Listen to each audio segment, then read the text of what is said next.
So if you're from Africa, Europe, or any other continent in the world, or even if you are in the US and you just want to have an idea of how the US government and politics operate, then keep watching this video. This is American Politics Explained.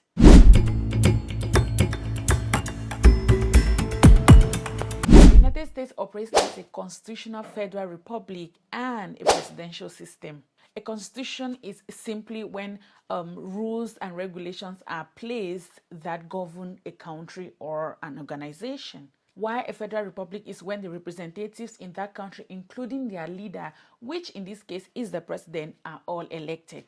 So you understand that in America, they elect their leaders and their representatives, and they work with a constitution.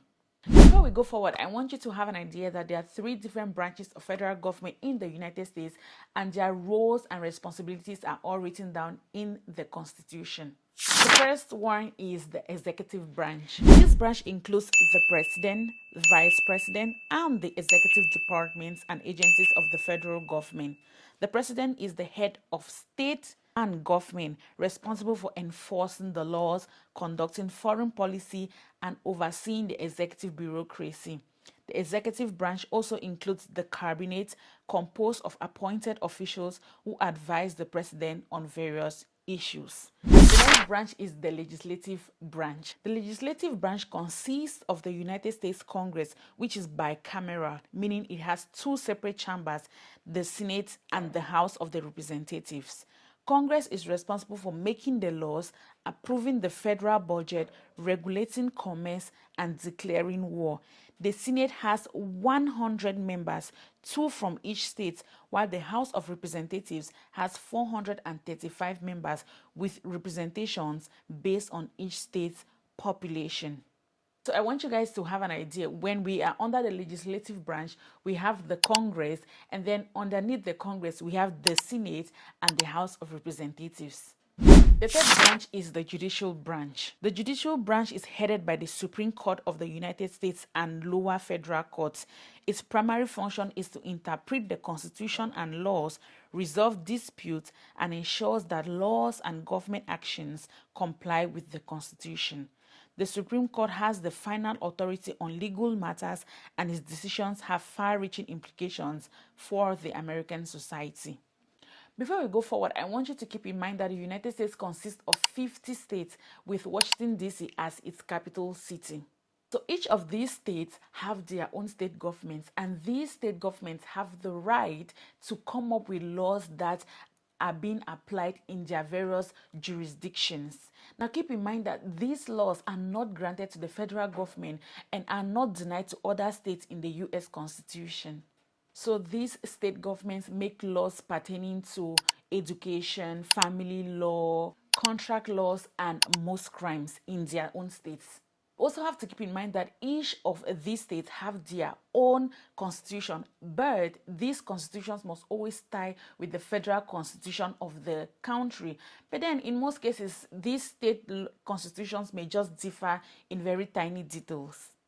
Every state in the United States has 3 branches. The executive branch, which in most cases is headed by the governor.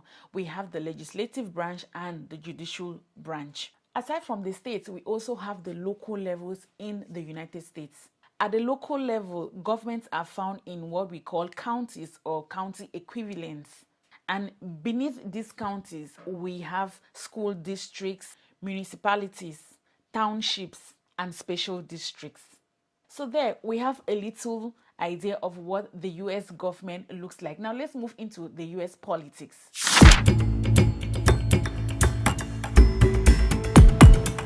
US politics is dominated by 2 parties, the Republican Party and the Democratic Party. The Democratic Party has generally supported left-leaning policies which support more progressive or liberal ideas. Overall, the left-leaning faction of the Democratic Party tends to prioritize policies aimed at promoting social equality, economic justice, environmental sustainability, and civil liberties, often through government intervention and progressive reforms, while the Republican Party has generally supported right-leaning ones. They generally align with conservative principles and policies, but there are instances where certain Republican politicians or factions may adopt left-leaning practices or positions on specific issues. Some of the policies they support are criminal justice reform, immigration reform, LGBTQ and rights, healthcare access, and environmental conservation. Almost all public officials in America are elected from single member districts and win office by winning a plurality of votes cast. So if you are a citizen of the United States and you're 18 years and more, you are able to vote in the country. Just a few exceptions of some registered felons and in some states, not in all states. So if you are 18, you can vote. And Americans are only allowed to vote for a single candidate and not for a party list. So when we're talking about all the officials, we need to keep in mind the officials from the federal, which is the national level, to the state level, to the local levels. All of them are being elected. Now keep in mind that the Congress and the state levels are being elected directly. Meanwhile, at the federal level, which is the president, is being elected indirectly via an electoral college. The electoral college is made up of electors who are being represented by their states, and they are being voted by popular vote from these states. Before we end these videos, I want you to keep in mind that both federal and state laws regulate how elections are being carried out in the United States. But in most times, the United States Constitution always determines how the federal elections are being carried out.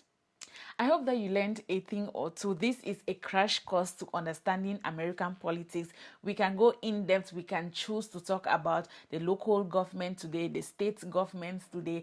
I just wanted you to have an idea of how American politics and governments operate. So you know the different branches of their governments, and then you know about the state governments, the local governments, when to vote, how to vote, and all of that. Stay tuned to this channel because the next channel that we are going to be looking into their politics and government will have to be Korea. Thank you guys so much for watching, and I'll see you next time. Bye.